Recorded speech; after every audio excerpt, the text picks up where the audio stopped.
चिरकाल पड़ी मद्धो तिब्बं मंद सहावं कालं च वियानदे तस्य जहन विकुणदिच्छेदं न मुञ्चते तेन बन्धन वशोषा कालेन बहुरेण विनशो नरूपः पतिविमुखं एकं बन्धनानं ये देशठिय पयदिमेव अनुभागं जानन्तो विनमुच्यति मुच्यति शोचैव यदि शुद्धो जहनावे को भी पुरुषो जैसे किसी नाम का कोई पुरुष। पुराने जमाने में कहानियां उदाहरण देने का तरीका यही था। आजकल जैसा भले ही वो कहानी काल्पनिक क्यों ना हो, लेकिन वो कोई ना कोई गांव का नाम, व्यक्ति का नाम रखकर बात करते हैं। और पुराने जमाने में जैसे किसी नाम का कोई पुरुष, नाम भी नहीं है और कहानी शुरू करते थे। फिर धीरे धीरे जमाना बदला तो पशुओं के नाम पे कहानियां चलती थी ना। तो एक भयंकर जंगल में एक शेर रहता था, है ना। फिर आगे बढ़े तो शेर के भी नाम रख दिए हमने। फिर पंचतंत्र तक आए तो सब जो पात्रों के नाम रख दिए गए, और आज तो बिना नाम के कुछ काम होता ही नहीं है।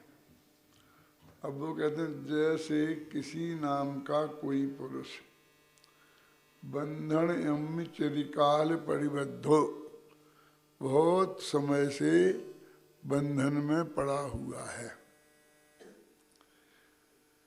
तो वे विचार करे कि मेरा बंधन तीव्र है कि मंद स्वभाव वाला है, कितने काल से है, ये जाने। तो ये जानने से वो बंधन से छूटता नहीं है, बल्कि जब वह बंधन को काटे तो वो बंधन से छूटता है। ऐसे ही ये भगवान आत्मा अनादिकाल से प्रकृति, प्रदेश, स्थिति और अनुभाग इन बंधनों में पड़ा हुआ है कर्म के। और उनकी कितनी ही गहराई से इसे क्यों न जाने, तो वो इस बंधनों से छूटेगा नहीं। पीछे बंधाधिकार समाप्त हुआ है और मोक्ष अधिकार आरंभ हो रहा है। कुंद आचार्य देव ने तो ये अधिकारों का वर्गीकरण नहीं किया था। वो तो 415 गाथा सीधी लिखते गए थे। ये तो बाद के आचार्यों ने, खासकर जो अपने सामने शास्त्र है, तो अमृतचंद्राचार्य देव ने आत्मख्याति में नाटक के रूप में इसका विभाजन किया। इसलिए पहला अंक, दूसरा अंक, पहला दृश्य, दूसरा दृश्य, नाटक में अंक और दृश्य होते हैं ना, इस तरह से इन्होंने उनका विभाजन किया। तो अब ये बंधाधिकार की अंतिम गाथा पढ़ो और फिर ये पढ़ो, तो वही क्रम उनका, तो वो क्रम चल रहा है। इसलिए चूंकि पिछले अध्याय में बंध का वर्णन था, कुंद की शैली की ये विशेषता है। तत्वार्थ सूत्र और ग्रंथों में पढ़ेंगे तो मोक्षाधिकार है, तो पहले मोक्ष किसे कहते हैं, मोक्ष का स्वरूप क्या है, कौन जी मोक्ष में हैं, उनकी स्थिति क्या है, इस तरह बताते हैं। और बंध का अधिकार हो तो बंधन भी बताते हैं। समय सार में ना वैसा बंधन बताया ना मोक्ष बताया।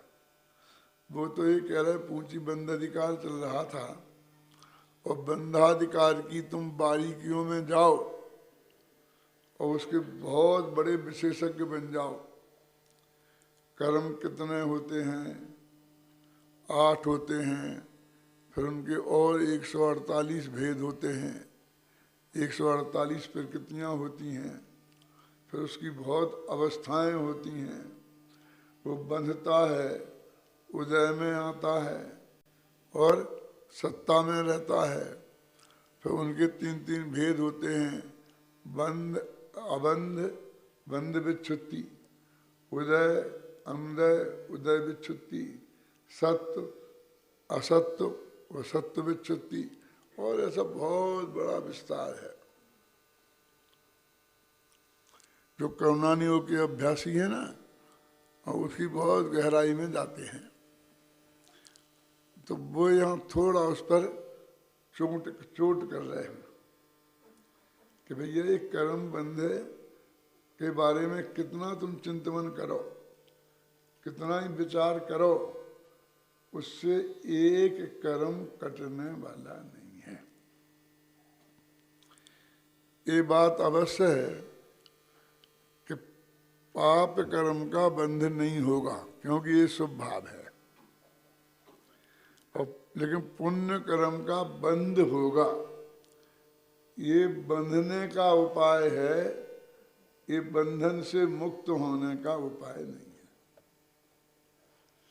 ये 3 गाथाएं ये हैं और 3 गाथाएं इसके बाद की हैं। कल से अपन पाठ शुरू करेंगे। मैं एक किताबें लाया हूँ 50 और कुछ फोटोकॉपी करा के भी लाया हूँ, तो कल दे देंगे इन दीपक को, और ये ला करके पहले पाठ करेंगे तो उन पाठ से आपको अंदाज़ा लगेगा।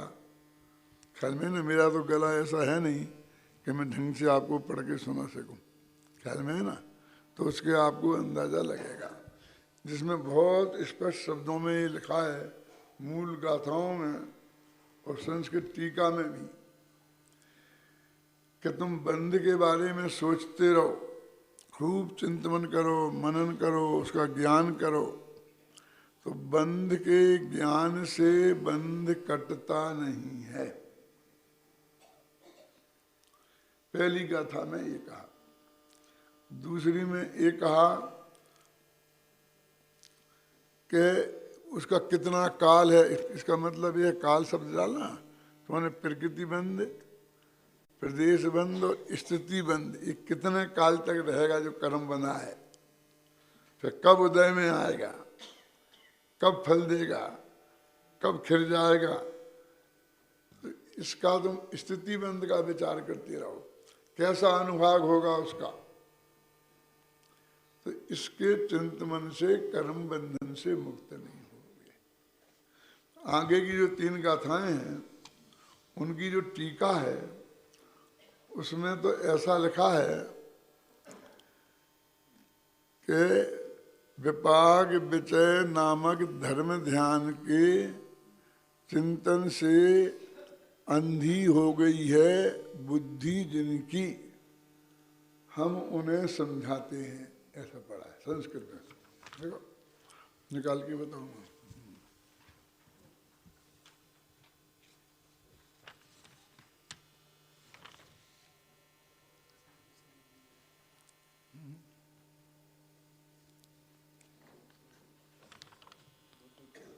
हाँ देखो, इसमें तुम्हारे पास 260 पेज, 460 पेज है। एतेन कर्म बंध विषय चिंता प्रबंधात्मक विशुद्ध धर्म ध्यानांद बुद्धयो बोधन्ते। संस्कृत में है ना।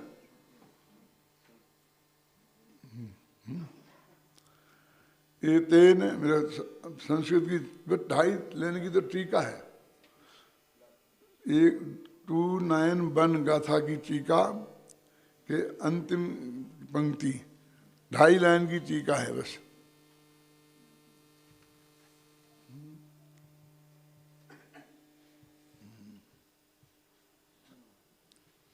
मिल गई ना। ये तेन कर्म बंध विषय चिंता प्रबंधात्मक विशुद्ध धर्म ध्यानांध बुद्धयो बोधन्ते। इससे कर्म बंध के संबंधी चिंता मन चिंतमन, उससे विशुद्ध वो धर्म ध्यान है। विशुद्ध मन उत्कृष्ट कोटि का शुभ भाव। अपन कहते हैं ना भाव में शोभे अशोभे और शुद्ध तीन भेद करते हैं ना, तो दूसरे तरीके से के भेद होते हैं इसमें कि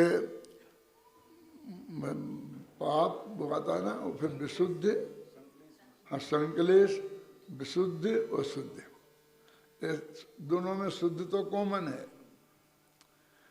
लेकिन संकलेश परिणाम करते पाप परिणाम को मुख्य रूप से, और पुण्य परिणाम को विशुद्ध कहते हैं, और फिर शुद्ध। तो विशुद्ध कहने से हमको ऐसा लगता है कि जरा ये शुद्ध से भी ज़्यादा कुछ बढ़िया है, ये भी अलग ही है ना तो विशुद्ध हो गया, लेकिन वास्तव में वो शुभ भाव है।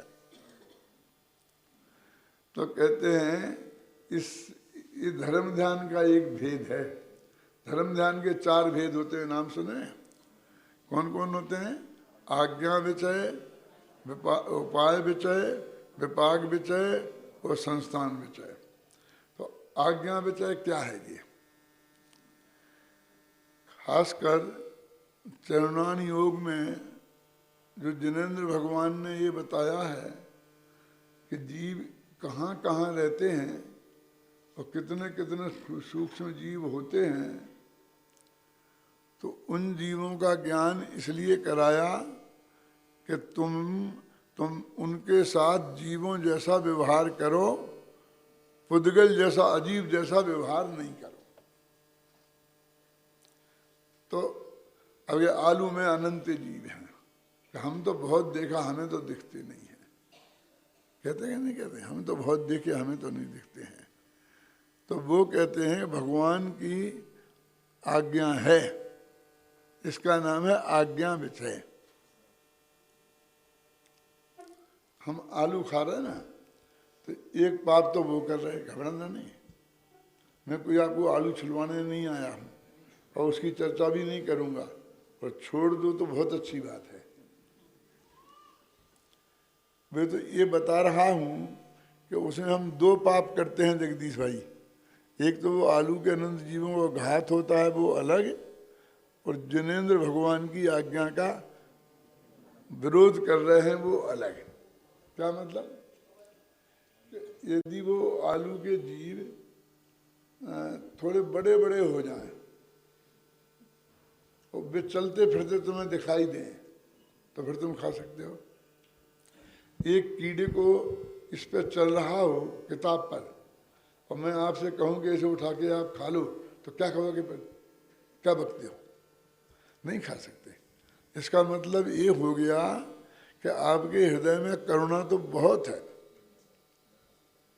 यदि कोई जीव चलता फिरता दिखाई दे जाए तो आप उसको डिस्टर्ब नहीं कर सकते। अभी जयपुर में एक भाई आए, उन्होंने एक फिल्म दिखाई, मोटानी जी थे वहाँ, तो उस फिल्म में एक बूंद में जो पानी थे, पानी की कितने जीव हैं, उनको कोई 100 गुना 1000 गुना बड़ा करके दिखाया, तो वो चलते फिरते बिल्कुल कीड़े मकोड़े जैसे थे। उस फिल्म को देखने के बाद, अभी जी आप भी थे ना, लोगों को पानी पीना मुश्किल हो गया। देखिए ये कह रहे हैं इनके पास है और कल दिखा देंगे आपको। अपने यहाँ जिनेंद्र भगवान की आज्ञा है ना, पानी छान कर पीना दोहरे सुनने से, तो उसमें कितने जीव हैं। अब वो जीव आपको स्पष्ट दिखाई दे जाएं तो आप नहीं पी सकते। इसका मतलब ये हो गया कि आप में जीवों के प्रति अनंत दया है। ये चाइनीज जैसे नहीं है कि सांप को पकड़ा और ककड़ी जैसा खा गए। ऐसा नहीं, कोई भी कीड़े मकोड़े को पकड़ा और जिंदा खा गए, ऐसी पोजीशन हमारी नहीं है ना। दया धर्म जो है वो हम में कूट कूट के भरा है। किसी जीव का घात हम नहीं कर सकते, और आलू के प्रति हमारे पास वैसा भाव नहीं है। किसी सब्जी में लट निकल आती है ना, तो लट निकल आए तो हम वो उतना हिस्सा काट के पूरा फेंक देते हैं, हमको देख नहीं सकते, अगर वो सब्जी हमसे खपती नहीं है। दया भाव तो हमारे अंदर इतना है। और भगवान जिनेंद्र देव ने कहा कि आलू की सुई की नोक पे एक दाना निकालो, उसमें अनंत शरीर हो, एक जीव में अनंत जीव हैं। तो हमको इस बात पे भरोसा होता और आगम रूपी चक्षु से हमें वो जीव दिखाई दे जाते, तो हम गारंटी से उस जीव का हम नहीं खा सकते थे। तो इसका मतलब हमें भगवान की वाणी पे भरोसा नहीं है, हमें तो आंख से दिखाओ, ऐसा ही अर्थ हो गया ना। तो हम किस किस चीज में आंख से दिखाएंगे? तो वो कहते हैं कि भगवान की वाणी में जिन पदार्थों को अभक्ष कहा है, बस हमें तो उन्हें नहीं खाना, हमें किसी से कोई बहस नहीं करना। माने ये बहस करना, कमल जी, भगवान की वाणी सत्य है कि झूठ, इस पर बहस करना है। मुझे बहुत अच्छी तरह याद है, पूज्य गुरुदेव श्री स्वाध्याय भवन था, वहाँ विराजते थे सोनगढ़ में, और उनका भोजनालय था, वहाँ भोजन करने जाते थे। तो बरसात में खासकर वो इतने इतने पत्थर रखे हुए थे, अभी भी हमारे और आपके दिमाग में वो पत्थर झूलते हैं, वो दृश्य दिखाई दे रहा था, ऐसे थे। तो उन पे पैर रख रख के गुरुदेव जाते थे, और जब लोग हम तुम जैसे लोग 10-5 लोग उनके साथ रहते थे, तो वे उनके साथ जाते थे। तो हर एक को गुरुदेव के बगल में चलने की बहुत रुचि होती थी, और सामने फोटोग्राफर हो गए फिर तो कहना ही क्या है। फिर तो एक आदमी भी पीछे नहीं रहना चाहता है, तो वे बगल में आकर गुरुदेव के साथ चलने की कोशिश करते। तो गुरुदेव एकदम खड़े हो गए और उनका पीछे चलो। तुम्हें मालूम, ये जो यहाँ पर नीमड़ा के फूल पड़े हैं, इन फूलों में तुम्हारे पिछले भवों के, कई भवों के माँ बाप हो सकते हैं, और सिद्ध भगवान हो सकते हैं, है ना। मैं ही कह रहा हूं ना, आप क्या कहेंगे? बोलो, यही तो कहना, यही आप कहेंगे कि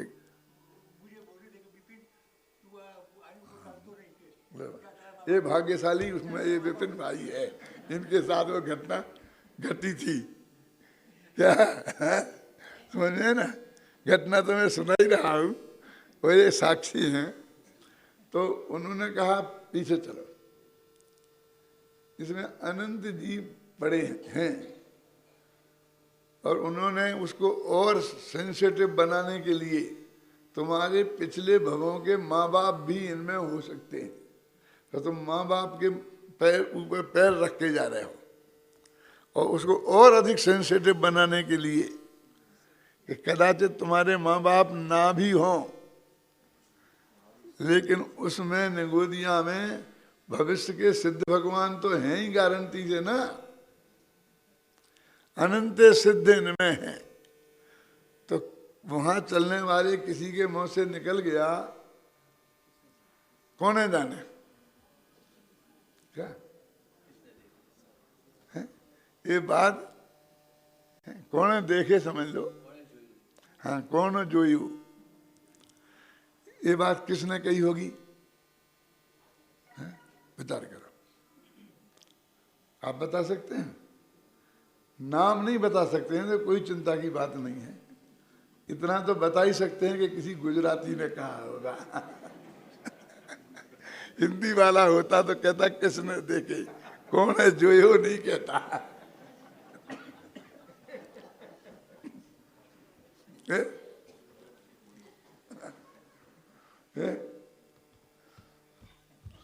तो गुरुदेव एकदम आंख बदल के वो गुस्से में तमा करके बोले, क्या क्या बोलता है?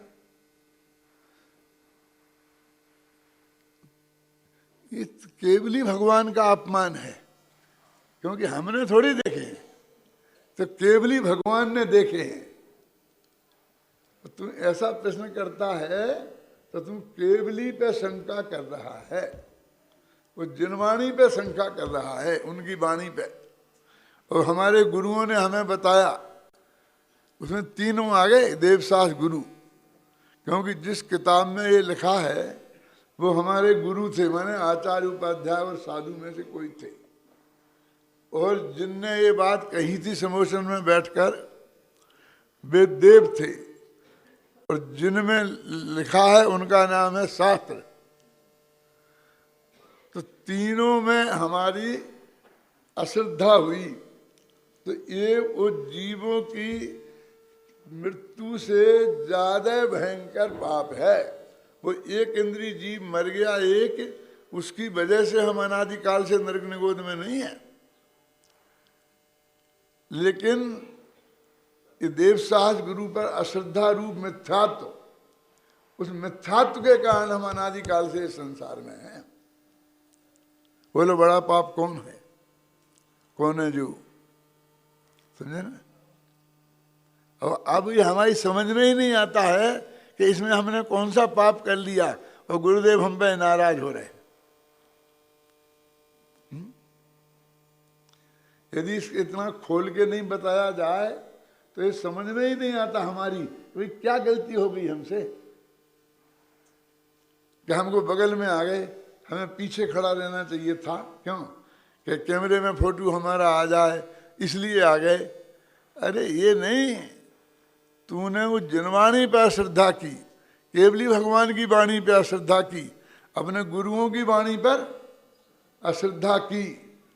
तो इसको श्रद्धा पूर्वक चरणान योगों के शास्त्रों का अध्ययन करना और उसे पक्का जानकर मानकर यथासंभव जीवन में अपनाना, उसका नाम आज्ञा विचय नाम का धर्म ध्यान है। ख्याल में आई ना? अब उपाय विचय बहुत संक्षेप में बता रहा हूं। मुक्ति का मार्ग क्या है? सम्यक दर्शन, सम्यक ज्ञान, सम्यक चारित्र। इसी का दूसरा नाम है अपाय विचय। अपाय विचय माने मुक्ति का मार्ग क्या नहीं है, कि मिथ्या दर्शन, मिथ्या ज्ञान और मिथ्या चारित्र।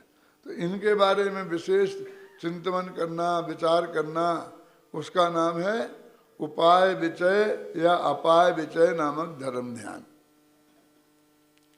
अब विपाक विचय, कर्म का बंध कैसे होता है, वो कर्म का उदय कैसे आता है, उदय के आने पर हमारी क्या क्या दशाएं होती हैं, कैसे कैसे संयोग मिलते हैं,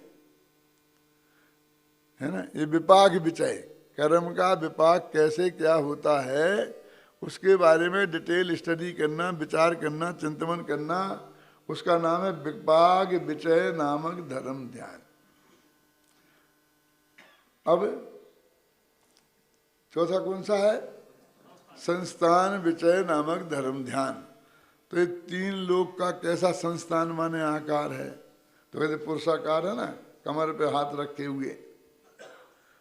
फिर जम्बू द्वीप कैसा है, 2.5 द्वीप कैसा है, 13 द्वीप कैसे हैं, असंख्यात द्वीप समुद्र कैसे हैं, इस सारी भूगोल की रचनाओं पर विचार करना, चिंतन करना, उसका नाम क्या है? संस्थान विचय नामक धर्म ध्यान। अभी यदि हम इसको अब अनुयोगों के रूप में देखें तो चरणानी योग हो गया, फिर एक करुणानी योग हो गया, विपाक विचय, एक कर्म फिलोसफी, फिर संस्थान विचय भी करुणानी योग हो गया। फिर ऊंचा उपाय विचय में तत्वा सूत्र वगैरह जैसे ये सारे ग्रंथ हो गए जो मोक्ष मार्ग का निरूपण करते हैं, जिन्हें हम सिद्धांत ग्रंथ कहते हैं। अध्यात्म ग्रंथ भी समझ लो, उनमें ही आते द्रव्यानी योग में। तो ये 3 अनुयोग आ गए। कौन? द्रव्यानी योग, करुणानी योग और चरणानि योग। फिर प्रथमानि योग है आज्ञान, उसे भी आज्ञा विचय में कह सकते हैं, क्योंकि ये सारी जो कहानियाँ हैं दिनेश भाई, ये कहानियाँ हमने देखी नहीं हैं, देख सकते नहीं हैं, ये भगवान की आज्ञा से ही माननी पड़ेंगी। आदिनाथ से लेके महावीर तक की माननी पड़ेंगी ना। तो ये चारों प्रकार के जो हमारे अनुयोग हैं उनका गहरा स्वाध्याय करना, इसका नाम ही क्या हो गया? धर्म ध्यान। तो हम जो स्वाध्यायी लोग हैं एक तरीके से सब धर्म ध्यान वाले हैं। आर्थ ध्यान मैं बोलता हूँ, फिर बाद में आप बता देना मुझे, फिर कल बता दूंगा मैं सबको, कोई विकल्प आ रहा हो तो। अब वो बताऊंगा, इसलिए तो सारे रामायण बता रहा हूँ। ये कह रहे अंधबुद्धि क्यों कह रहे हैं उन्हें, कि उसके लिए तो ये बात मैं आपको बता रहा हूँ कि वे किसके लिए कह रहे हैं, क्या कह रहे हैं, हमें पता तो पड़ा ना। अब धर्म ध्यान दो प्रकार का होता है, एक निश्चय धर्म ध्यान और एक व्यवहार धर्म ध्यान। तो वास्तव में ये व्यवहार धर्म ध्यान है। निश्चय धर्म ध्यान तो 5वें, 6वें, 7वें गुणस्थान के योग्य जो शुद्धोपयोग हम कह सकते हैं उसे, मैं भाषा से घबराता हूँ, समझे ना, आत्मानुभूति कह लो आप। निश्चय धर्म ध्यान तो वो है।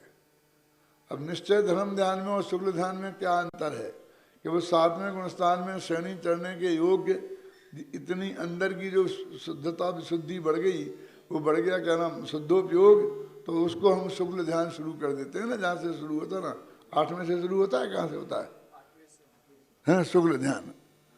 तो वो उसको हम शुक्ल ध्यान कहेंगे। अब उसके पहले भी तो शुद्धोपयोग होता है ना, आत्मानुभूति होती है ना, तो वो सब हो गया निश्चय धर्म ध्यान। तो हमारी भूमिका में शुक्ल ध्यान तो संभव ही नहीं है, और आर्त ध्यान और रौद्र ध्यान हमारे करने योग्य नहीं है। होते हैं हमारे ज्ञानियों के जीवन में भी होते हैं, अज्ञानियों के तो होते ही हैं, अज्ञानियों के तो होते ही होते हैं, लेकिन सम्यक दृष्टियों के जीवन में भी आर्त और रौद्र ध्यान देखे जाते हैं। कौन से शास्त्रों में आता ना, भाई 5वें गुणस्थान तक होते हैं रौद्र ध्यान, और ध्यान भी कि एक निदान नाम की छोड़ करके ऐसे वो कोई आता ना, इतने 6वें तक होते हैं, जो भी करुणानि योग में मर्यादा बताई है उसके हिसाब से। तो सम्यक दृष्टि के भी होते ही हैं, लेकिन वे करने लायक नहीं हैं, इसलिए हम उन्हें धर्म नहीं कहते, धर्म ध्यान नहीं है वो। तो हमारा जीवन हर मुमुक्षु का, जिनमें हमारे पूज्य गुरुदेव श्री श्रीमद राम रायचंद जी, टोडरमल जी, जयचंद जी छाबड़ा, ये सब शामिल हैं, ये धर्म ध्यान वाले जीव हैं 4 ध्यानों में। तो वो तो धर्म ध्यान हमारे जीवन में है ही, और आर्त ध्यान और रौद्र ध्यान भी हैं, लेकिन वे हैं ऐसा भी हम सब लोग जानते और मानते हैं, भगवान की आज्ञा से ही सही, क्योंकि उन्होंने लिखी ना कि ते हे हैं, तो हमने हे मान लिए, भले ही मजा उसी में आता है क्यों? अब मजा उसमें कैसे आता है, अब उसके डिटेल में जाऊंगा तो फिर अपन आगे नहीं बढ़ पाएंगे हैं। जब हम ध्यान की चर्चा कभी करेंगे तो उस उन पर विशेष विचार गंभीरता से करेंगे। इतना आप समझ लो, वे तो हैं जैसे भी हैं, और हम मानते भी हैं, तो हम धर्म ध्यान। अब वो कहते हैं कि शुद्धोपयोग, उससे कर्म कटते हैं, शुद्ध परिणति से भी। एक और मर्म की बात मैं बता देता हूँ, हालांकि इसी जिस करुणानि योग को यहाँ पर उससे अंधबुद्धि कहा जा रहा है, उसी के सहारे से ये बात मैं आपको बता रहा हूँ। क्या इन करुणानि योग के हिसाब से जो गुणस्थानों में बंद विच्छुत्ति बताई है, ये तो जानते हैं ना सब, बंध विच्छुत्ति किसे कहते हैं मोटा मोटा। नए नए लोग आए होंगे, थोड़ा मैं बताता हूँ कि ये कर्म है ना, तो इन कर्मों की जो 148 प्रकृतियां हैं, उस प्रकृति में बंधने योग्य सिर्फ 120 प्रकृतियां हैं। अब क्यों और कैसे उस झगड़े में अभी नहीं पड़ते हैं। बंधने योग्य 120 प्रकृतियां हैं। तो और वो कहाँ कितनी बनती हैं, तो पहले गुणस्थान में 117 उन बंधने योग्य में 117 बन सकती हैं, वो 3 नहीं। तीर्थंकर प्रकृति, आहारिक के शरीर और आहारिक वो अंगोपांग जो भी है, 2 है। आहारिक दुख बोलते जिन्हें, त्रिक दुख, हाँ दुख, 2 आहारिक दुख। तो वो 3 प्रकृतियां नहीं बनती हैं। फिर आगे आगे हम बढ़ते हैं तो दूसरे गुणस्थान में, पहले गुणस्थान से निकले तो 16 प्रकृतियों की बंध विच्छुत्ति हो जाती पहले में निकलते ही, दूसरे में 25 की हो जाती, तीसरे में 4 की हो जाती। तो चौथे गुणस्थान में आएगा तो इतनी प्रकृतियां बंधना बंद हो जाती हैं, तो इनको बोलते बंध विच्छुत्ति, माने इनका बंधना बंद हो गया। तो अब चौथे गुणस्थान में जो ये प्रकृतियों का बंधना बंद हो गया ना, करीब 41 प्रकृतियां हैं साहब, 41 में कितनी हुई, तो ये प्रकृतियां बंधना बंद हो जाती हैं।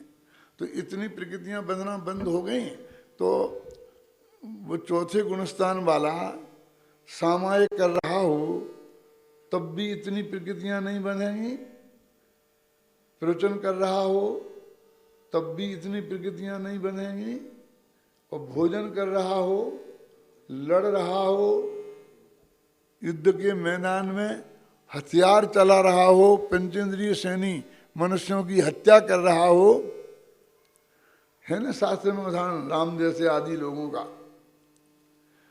तो भी वे 41 प्रकृतियां नहीं बनेंगी। उसमें ये भेद नहीं है कि शुद्धोपयोग के काल में नहीं बनेगी और शुभोपयोग के काल में बनेगी या शुभोपयोग के काल में बनेगी। तो ये बंधने का और नहीं बंधने का नियम शुद्ध परिणति से है, शुद्धोपयोग से नहीं है। उसे मिथ्यात्व और अनंतानुबंधी कसाय से रहित जो शुद्ध परिणति हो गई है, बस उसकी वजह से वो नहीं बंध रही। अब वो कितनी उदय में आ रही, कितनी खिल रही, वो बहुत लंबा विस्तार है। तो मान लो उधर निर्जरा भी हो रही, आता ना कि सम्यक दृष्टि के भोग निर्जरा हेतु हैं, और पहले असंख्यात गुणी निर्जरा बोलते ना, सम्यक दृष्टि श्रावक व्यर्थानंद वियोजक। तो वो भी जो असंख्य गुणी निर्जरा हो रही है उसमें भी ऐसा कोई भेद नहीं है। इसका मतलब ये है कि बंधने और नहीं बंधने का नियम शुद्ध परिणति से है, शुद्ध उपयोग से नहीं। अब हम उस पर हमारा ध्यान ही नहीं है। अब अभी मैं समझा रहा हूँ, तो अभी मैं भी वही बता रहा हूँ, क्या हाँ मजबूरी है, क्या करें, क्यों शुद्ध उपयोग से होगा, शुभ उपयोग से नहीं होगा, अशुभ उपयोग से बंद होगा, शुभ उपयोग से नहीं होगा, अशुद्ध उपयोग से होगा। इस एक कथन है। तो उपयोग की जब उपयोग की बात आती है तो हम भी वो उपयोग की बात कर रहे हैं। तो आप समझते हैं कि परिणति से क्या होता है, उसकी कोई कीमत ही नहीं दिखती हमारे लिए, तो सारा काम तो उससे हो रहा है। अब हम जरा सी बात पे रोते हैं, क्या रोते हैं कि जरा सा पाप भाव मन में आ गया तो हाय राम हाय तौबा मचा देते हैं। लेकिन वो हमारे गुणस्थान के योग आया है। चौथे गुणस्थान में जितना आ सकता है उतना ही आया है कि वो कितना कितना इस चींटी को मार दूं, ये इतना आए तो गया काम से, तो कितना फिर चींटी को मारने का भाव आए तो गया काम से। लेकिन सगे भाई पर चक्र चलाए तो इतना भाव आ सकता है, जैसे बाहुबली पे भरत ने चला दिया। साक्षात शनि पंचेंद्री को नहीं मारा भाग्य से, और मर भी सकता था, रावण मर गया ना। बहुत से लोग विरुद्ध में जो थे वो मर भी गए ना युद्ध के मैदान में, सम्य दृष्टि से वो मर गए सामने युद्ध में कि ये आजाद ये चलेगा। जगदीश भाई वो चींटी को नहीं चल सकता। मोटा नहीं जी आपको बहुत अटपटा लग रहा होगा, क्यों दिनेश भाई? क्यों कि वो तो विरोधी हिंसा है, वो हमारे सामने खड़ा है, हम नहीं मारे तो वो मार देगा हमें। और ये तो विरोधी हिंसा नहीं है। इस चींटी ने आपका क्या बिगाड़ा? चुपचाप जा रही बेचारी और तुमने पैर रख करके मसल दिया। अपने गृहस्थ धर्म में है ना, आरंभी उद्योगी संकल्पी हिंसा का त्याग होता है ना, वो आप संकल्पी हिंसा है। और आरंभी उद्योगी और विरोधी हिंसा के त्यागी नहीं है हम। वो थोड़े आरंभ माने समझते हैं क्या होता है? ये खाना माना बनाने में, जो घर में जो धंधे में, जो घर के कामों में जो हिंसा होती है ना, उसे बोलते हैं आरंभी। और धंधों पानी में होती है उसे बोलते हैं उद्योगी। माने पुरुषों के द्वारा की जाती है उसे बोलते हैं उद्योगी, और महिलाओं के द्वारा की जाती है उसे बोलते हैं आरंभी। मोटा मोटा वर्गीकरण समझ लेना। चूल्हा चक्की है जो है? अब पुरुषों महिलाओं को छोड़ दो। अब ये कई ब्रह्मचारी हो गए और सब घर छोड़, ब्रह्मचारी लोग जल्दी नाराज हो जाते हैं, उन्हें ज़्यादा गुस्सा आता है तो मैं पहले ही माफ़ी मांग लेता हूँ, हैं? लेकिन एक बात उसके बिना तत्व समझ में नहीं आएगा, इसलिए देता हूँ। मेरी दृष्टि में कोई ब्रह्मचारी नहीं है कि जिसके लक्ष्य से मैं ये बात कह रहा हूँ। आप समझे ना? तो अभी उन्हें घर बार छोड़ दिया। अपने समझ लो सोनगढ़ ग्रुप के ब्रह्मचारियों को छोड़ दो।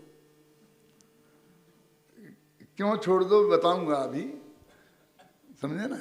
लेकिन जो और ब्रह्मचारी हैं वो घर छोड़ देते हैं, एक दुपट्टा ओढ़ लेते हैं, और फिर कमाना तो बहुत दूर, वे बना करके भी खाना नहीं चाहते हैं और पूरी तरह समाज पर डिपेंड हो जाते हैं।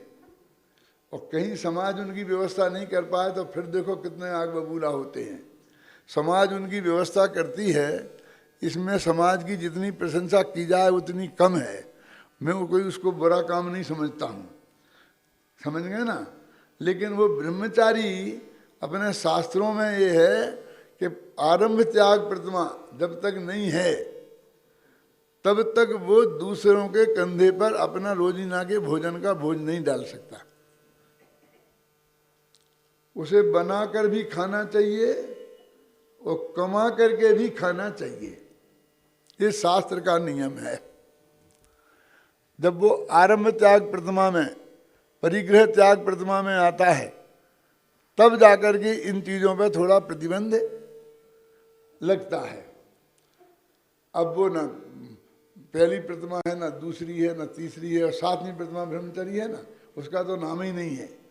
प्रतिमा नाम की कोई चीज ही नहीं है, बस अकेला चदरा ओढ़ा है ना? ये कुर्ता धोती टोपी छोड़ी है और वो अपने को ब्रह्मचारी समझ के फिर अपने को साधु समझने लगता है और फिर उपदेश देने लगता है कि तुम गृहस्थों को ये चाहिए, श्रावकों का ये कर्तव्य है। एक दफे मैंने हाथ जोड़ करके पूछा कि महाराज जी आप कौन हैं? धर्म दो प्रकार का है, एक मुनि धर्म और एक गृहस्थ धर्म। तो आप कौन से धर्म में हैं? मुनि होते तो नग्न दिगंबर होते, दिगंबर धर्म के हिसाब से।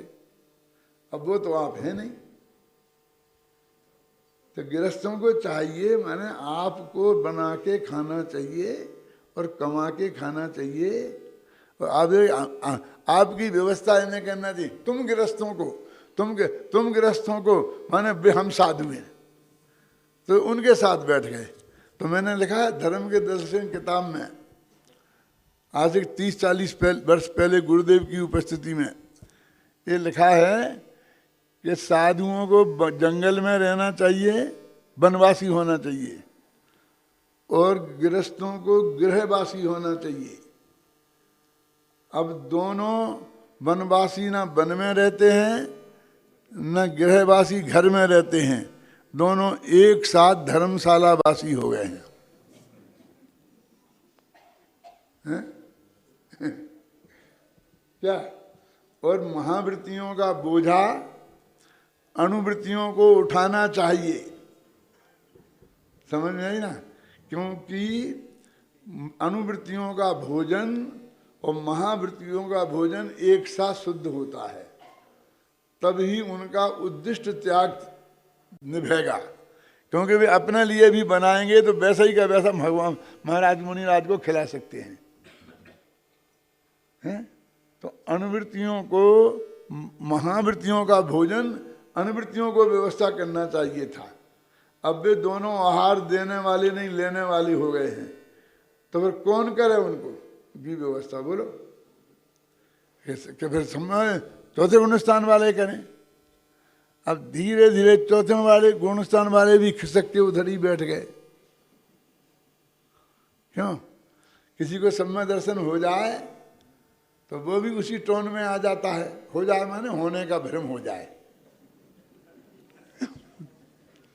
जैसा कि बहुतों को होता है जगदीश भाई। तो वो भी कहें तुम लोगों को ये करना चाहिए, तुम गृहस्थों को, वो हमें गृहस्थ बताता है, तुम कौन हो? वो हम जैसा गृहस्थ होने पर भी बाल बच्चों वाला घर में रहता है, और वो हमको, फिर वो भी उस पाटे पे बैठ जाता है। वो भी कहता है तुम्हारी ड्यूटी ये है। तो अब सुनना दृष्टि से ऊपर के सब आहार लेने वाले हो गए। ध्यान से सुनना। तो देने वाले कौन हो गए फिर? मिथ्या दृष्टि। तो विरोध करने वाले कौन होंगे फिर? मिथ्या दृष्टि, सम्य दृष्टियों का विरोध तो मिथ्या दृष्टि करते हैं ना, यही करेंगे ना, तो विरोधी दल में रहेगा ही नहीं फिर। तो ऐसी लोकसभा कहीं होती है कि जिसमें विरोधी दल हो ही नहीं, है? नहीं होती है ना। तो इसलिए आज तो सारे ही विरोधी दल है। ये जिनकी गवर्नमेंट है, यहाँ गवर्नमेंट में भी शामिल हैं और वहाँ गवर्नमेंट को गालियां भी दे रहे हैं, ममता बनर्जी जैसे लोग।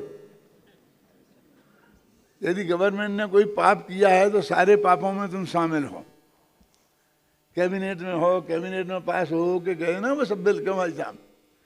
यदि किया है कहीं कोई बड़ा अच्छा काम हुआ है तुम शामिल हो। हम दोनों ही फायदा लेंगे। चुनाव में जाएंगे तो हमने तो विरोध किया था, हमने तो कहा था ये मत बढ़ाओ, हमने तो ये कहा था, तो तुमको पार्टी का भी लाभ लेना है और विरोधी पार्टी का भी लेना है, क्यों? तो अब क्या करेंगे? तो आखिर क्या हो गया? माने वस्तु स्थिति ये है कि वो आरंभ त्याग, वो खुद भी जब तक खाना बनाएगा तो चूल्हा चक्की सब होंगे ना, ये होंगे, तो इनमें जो हिंसा होती है उसको आरंभी हिंसा बोलते हैं। और जो खाने पीने के लिए हमें धंधा करना पड़ता है उसमें जो हिंसा होती है वो उद्योगी हिंसा है। कि हम उद्योग थोड़ी चलाते हैं, हम तो नौकरी करते हैं कायम है कि उस कंपनी में। तो भैया वो सेठ जी उद्योग चलाते हैं, लेकिन उद्योग चलाने में तुम सहयोग करते हो ना, तो उसमें जो हिंसा होती है, चाहे पैसा लेके करो चाहे बिना पैसा लेके, उस उद्योगी हिंसा के भागी तुम भी हो।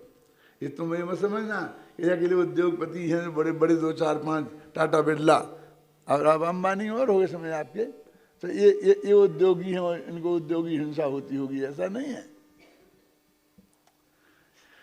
ये जो कमाने में जो हिंसा होती है वो सब उद्योगी हिंसा है, और खाना बनाकर खाने में वो सब, तो 3 प्रकार की हिंसा का त्यागी गृहस्थ नहीं है, और संकल्पी हिंसा का त्यागी है। तो वो चिंटी मारने में संकल्पी हिंसा है, समझ गए ना। और इनमें से 3 में से कोई ना कोई एक आएगी, आरंभी उद्योगी और विरोधी हिंसा। तो हमको ये पता ही नहीं है, ये कहते कैसा धर्म है जी, कैसा पंडित है।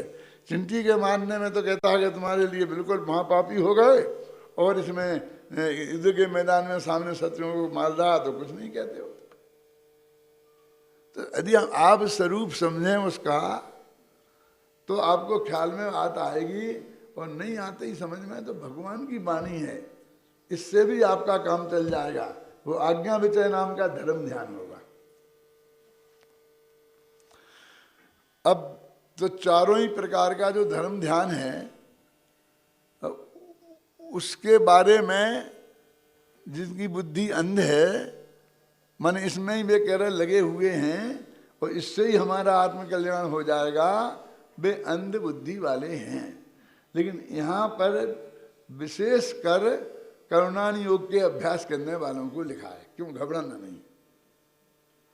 मतलब मैंने पहले ही कह दिया कि सभी हैं शामिल, लेकिन उन्होंने यहाँ क्यों कहा कर्म बंध, कर्म बंध की चिंता लिखा ना, जो कर्म बंध विषय चिंता प्रबंधात्मक विशुद्ध धर्म ध्यान, तो ये विपाक विचय नाम का धर्म ध्यान है। इससे अंध है बुद्धि जिनकी, तो उनका करुणान योग वालों से क्या झगड़ा था, उनके ही क्यों लिख दिया। मैं यहाँ से पूछना चाहता हूँ, चारों का, चारों ही का है। मैं तो कह रहा हूँ ना, आप क्यों घबरा रहे हो कि तुम तो डरपोक हो इसलिए कह रहे हो, हैं? नहीं, फैक्ट है भाई साहब, वो जो सबको ही कहना चाहते हैं, लेकिन करुणान योग का उल्लेख इसलिए कर रहे हैं कि पिछले बंध अधिकार में उसकी चर्चा चल रही थी। क्या वो बंध की बात चल रही थी ना, तो इसलिए वो कहते हैं कि इससे हो गई है अंध बुद्धि। माने अंध बुद्धि हो गई का मतलब क्या हो गया? करुणान योग के पढ़ने से अंधे कैसे हो जाएंगे? हैं? करुणान योग के पढ़ने से अंधे कैसे हो जाएंगे? हैं? तो ऐसे हो जाएंगे कि हमने वो काल देखा है, पूज्य गुरुदेव श्री के का काल तो अपन ने देखा ही है, एक साथ ही देखा है, लेकिन उसके पहले क्या होता था वो भी थोड़ा थोड़ा हमने देखा है, क्योंकि हम उस समाज में रहते थे, वो वहाँ देखा है। बर्नी जी की आत्मकथा में लिखा है, देखो नाम लोग के कह रहा हूँ मैं, घबराना नहीं, कोई ऐसी बातें ही नहीं कह रहा हूँ जिसमें खतरनाक हो। कि एक बार चरुंदाबाई थी, उनकी धर्म माता समझते हैं, उनकी असली माता नहीं थी, उनने बर्नी जी को धर्म में लगाया था।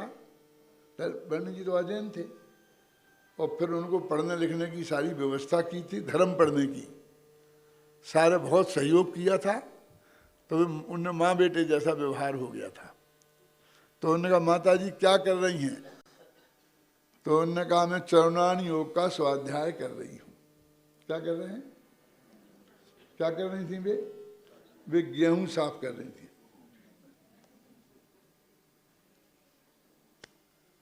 कि चरुणान योग का स्वाध्याय कर रही हूँ। तो उस वक्त उसकी चर्चा करके पुराने पंडित लोग हमें बहुत सुनाते थे कहानी के साथ, तुमने भी सुने होंगे उन पंडितों के मुख से, उनके जो भगत पंडित हैं, कि देखो कितनी महान थी कि वो गेहूं साफ करने में भी उन्हें चरुणान योग का स्वाध्याय दिखता था। यानी वे तो 24 घंटा स्वाध्याय में ही लीन थी, और धीरे धीरे वो गेहूं साफ करना, फिर चने साफ करना, वो सब हो गया चरुणान योग का स्वाध्याय। फिर वो अनागा धर्मामृत छूट गया, वो सागा धर्मामृत छूट गया। क्या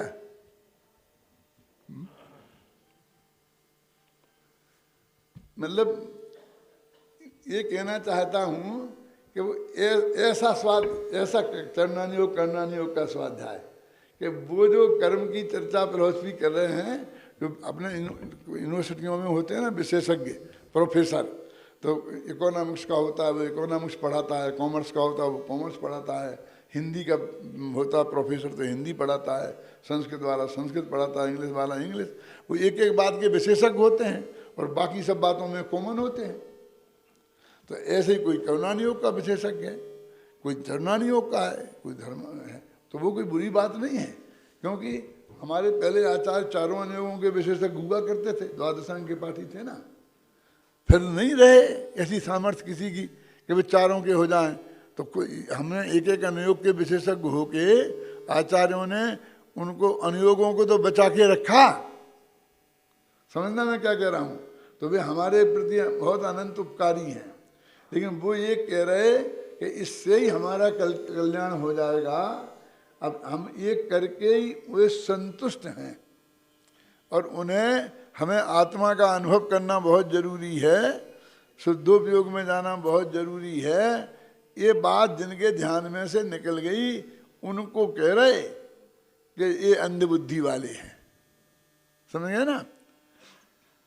करुणानियोग के स्वाध्याय करने वालों को नहीं, अन्यथा यदि वे अंधबुद्धि वाले होते तो द्वादशांग के पाठी तो सबसे बड़े अंधबुद्धि वाले होते, क्योंकि वे 4 मनयोगों के स्वाध्याय के में विशेषज्ञ हैं और उनका अध्ययन अध्यापन करते हैं, उनको पढ़ते पढ़ाते हैं, लिखते लिखाते हैं।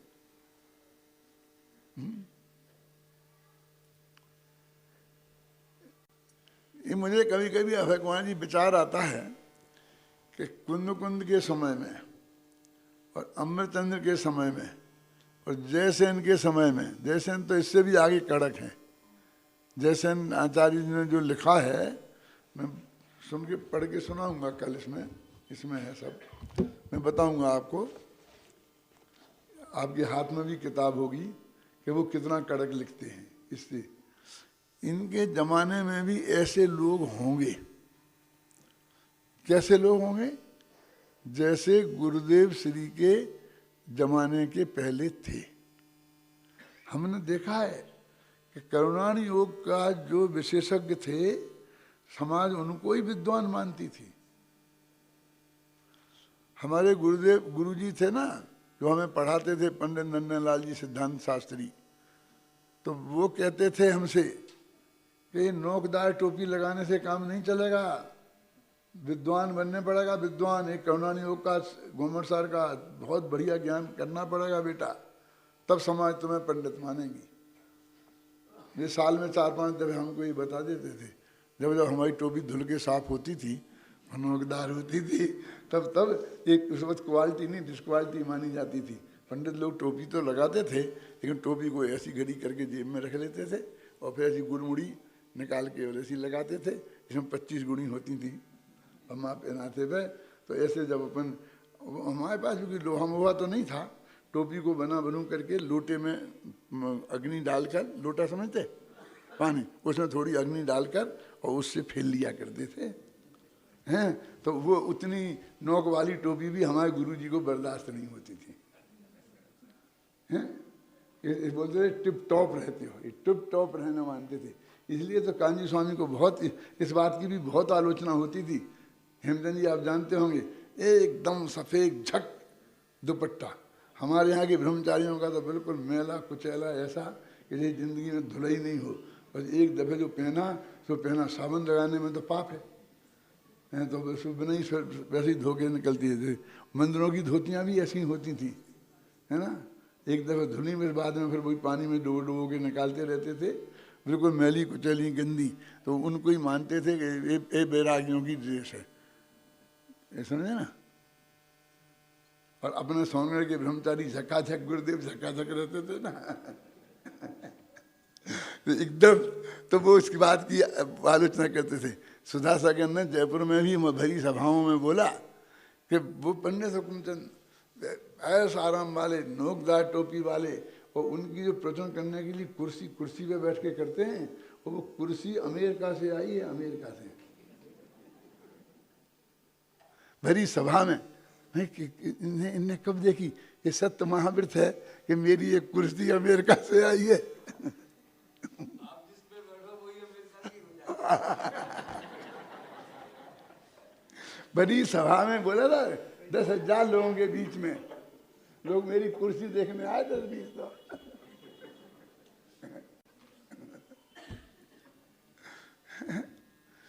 तो मेरे कहने का मतलब इसको टिप टॉप मानते थे लोग।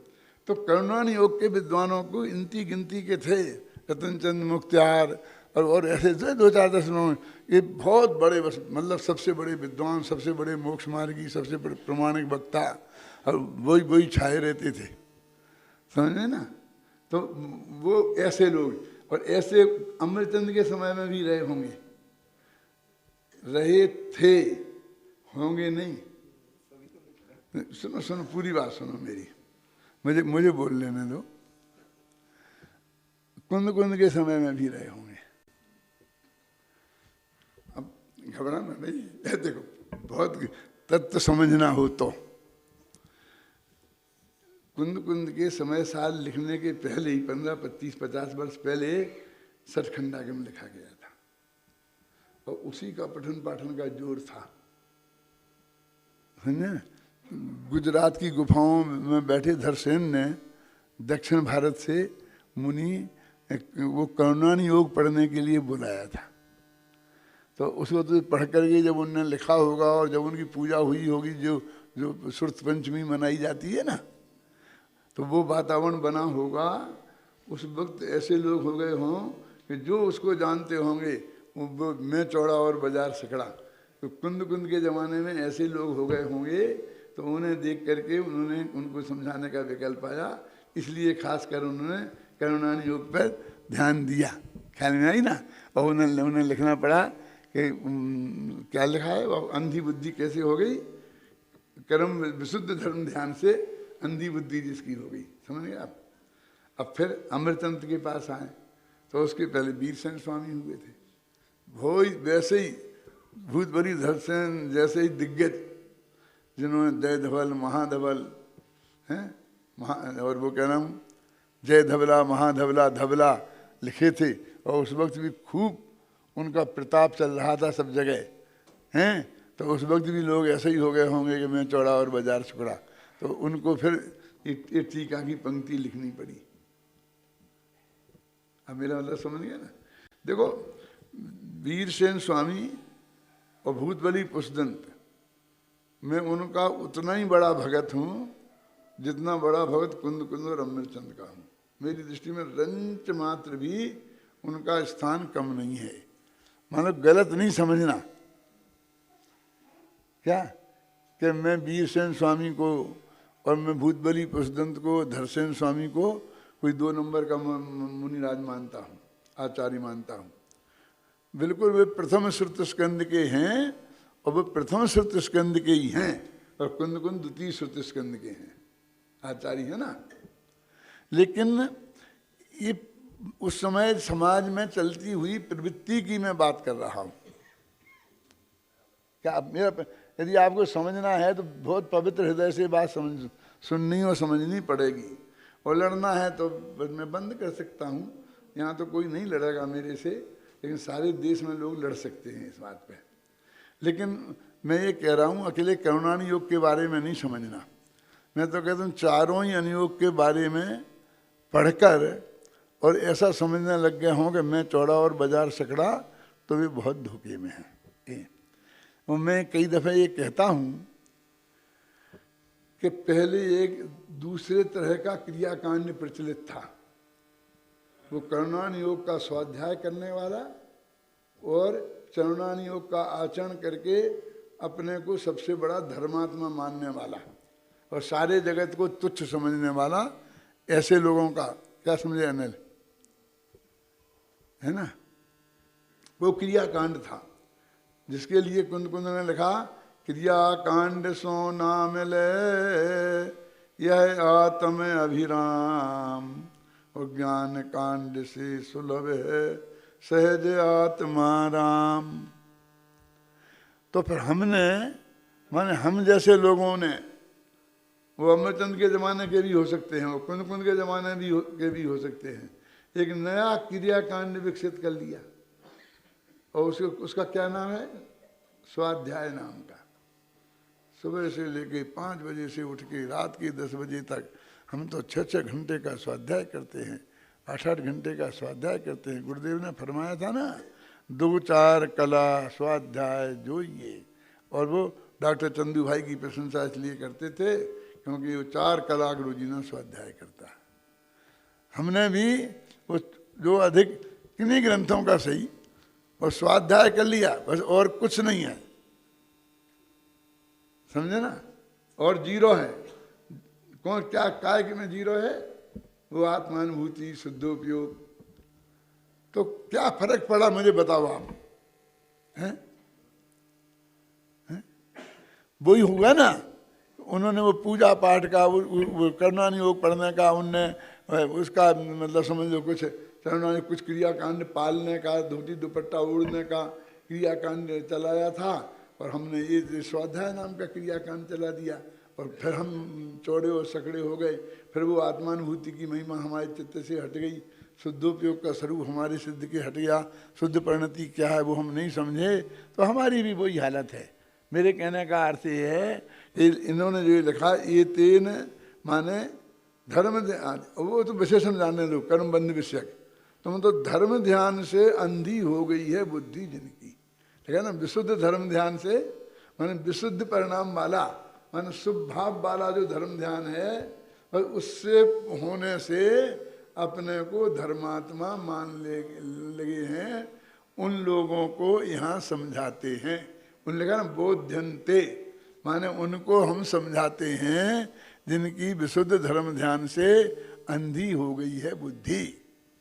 अब वो अंधे किस किस प्रकार के, कितने प्रकार के हो सकते हैं वो अलग बात है, लेकिन हम सबको ये बात गहराई से समझना कि अध्ययन के बिना तो काम चलेगा ही नहीं। अपने यहाँ देशना लब्धि पूर्वक करण लब्धि होती है। कोई तो करण लब्धि की महिमा बहुत गाता है और देशना की उपेक्षा करता है। हमने बहुत पढ़ लिया, बस अब हमको नहीं पढ़ना, अब हमको नहीं सुनना किसी का, है क्यों? हम तो अकेला गुरुदेव का सुनेंगे, और गुरुदेव है नहीं, बस झगड़ा तुम तो छुट्टी, बस छुट्टी होगी बस। कि सब हुए ना टेप, अभी तो टेप से हर जमाने में तो नहीं होते थे टेप, जिनके गुरु मर जाते उसके बाद फिर उन्हें सुनने की जरूरत नहीं रहती थी, ऐसा मतलब हो जाएगा ना, क्यों? ऐसी अंधी बुद्धि वाले लोग, उनको मैं याद दिलाता हूँ कभी कभी कि भैया गौतम स्वामी ने को तुम बराबर ज्ञान था कि नहीं था? दीक्षा लेते ही शुद्ध केवली हो गए थे, और वो हो गए थे मन पर ज्ञान के धनी। फिर भी 7 घंटा और 12 मिनट आदि से अंत तक बैठकर भगवान की दिव्य ध्वनि सुनने का भाव आता था। और तेरे को क्या होगा, हुआ है उसके नाम पर, अनुभूति के नाम पर तूने सबका सुनना, वो पढ़ना, वो स्वाध्याय, ये सब बंद कर दिया, बनाने लग गए, क्योंकि उन्हें ध्यान करना है। तो ऐसी प्रवृत्ति है।